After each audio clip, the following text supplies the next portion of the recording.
Chapter 4. Dirty Business. "Flush it down the bog," shouted Sheila. Zoe was sitting on her bed, listening through the wall to her dad and stepmother arguing. "No," replied Dad. "Give it here, you useless git. I'll bung it in the bin."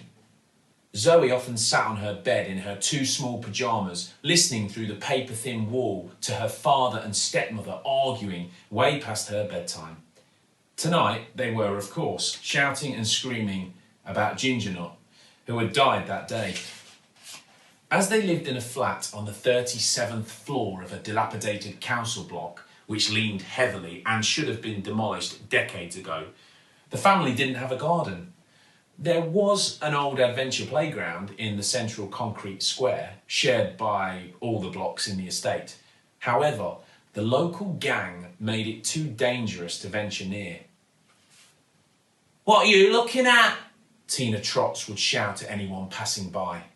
Tina was the local bully, and her gang of teenage hoodlums ruled the estate. She was only 14, but she could make a grown man cry, and often did.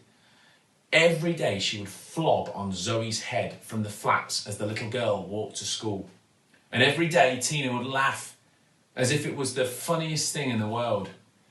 If the family had owned an allotment, or even the smallest patch of grass anywhere on the estate they could call their own, Zoe would have dug a little grave with a spoon, lowered her little friend into the hole, and made a headstone with a lolly stick.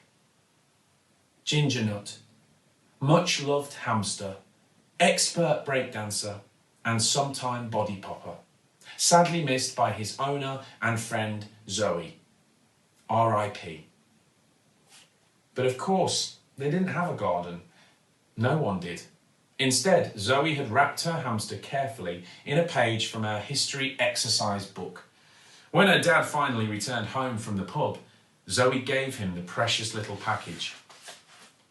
My dad will know what to do with him, she thought. But Zoe hadn't reckoned on her horrible stepmother getting involved. Unlike his new wife, Dad was tall and thin. If she was a bowling ball, he was the skittle. And of course, bowling balls often knock over skittles. So now Dad and Sheila were arguing in the kitchen about what to do with the little package Zoe had given to Dad. It was always awful hearing the two of them shouting at each other, but tonight was proving particularly unbearable. I suppose I could get the poor little girl another hamster, ventured Dad. She was so good with it.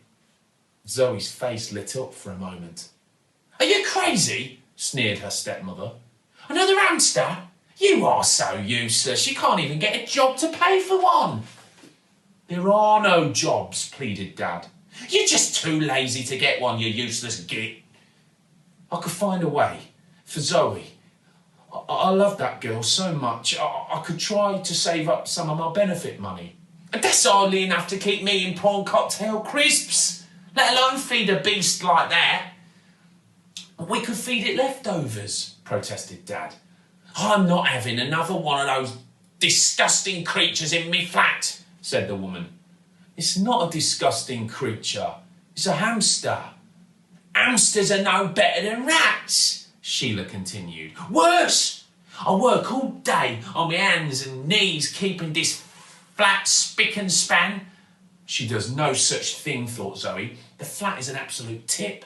And then the nasty little thing comes along, does its dirty business everywhere, continued Sheila. And while I am on the subject, your aim in the bog could be better.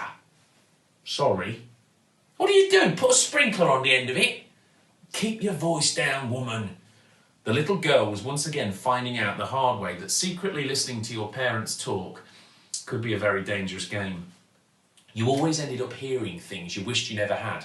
Besides, Ginger Nut didn't do his dirty business everywhere. Zoe always made sure she picked up any rogue droppings from his secret runs around her room with some loo paper and flushed them safely down the toilet.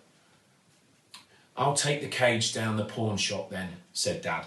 I might get a few quid for it. I will take it down the pawn shop, said his wife aggressively. You'll just spend the money down a pub. But now, put the nasty little thing in a bin. I promised Zoe I'd give him a proper burial in the park.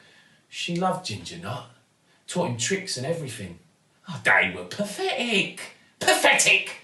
A break-dancing hamster. Absolute rubbish.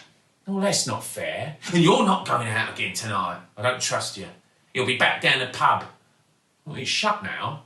Knowing you just wait outside until it opens tomorrow morning. Now, come on, give it here. Zoe heard the pedal bin open with the stamp of her stepmother's chubby foot and the faint sound of a thud.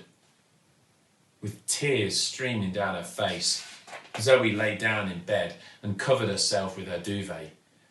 She turned to her right side. In the half-light, she stared at the cage, as she did every night. It was agonising to see it empty. The little girl closed her eyes, but couldn't sleep. Her heart was aching. Her brain was spinning. She was sad, she was angry, she was sad, she was angry, she was sad. She turned onto her left side. Maybe it would be easier to sleep facing the grimy wall rather than staring at the empty cage. She closed her eyes again. But all she could think about was Ginger Nut. Not that it was easy to think, what with the noise coming from the neighbouring flat. Zoe didn't know who lived there. People in the tower block weren't exactly close. But most evenings she heard shouting. It seemed like a man screaming at his daughter, who would often cry, and Zoe felt sorry for her, whoever she was. However bad Zoe thought her life was, this girl's sounded worse. But Zoe blocked out the shouting and soon fell asleep, dreaming of Ginger Nut, breakdancing in heaven.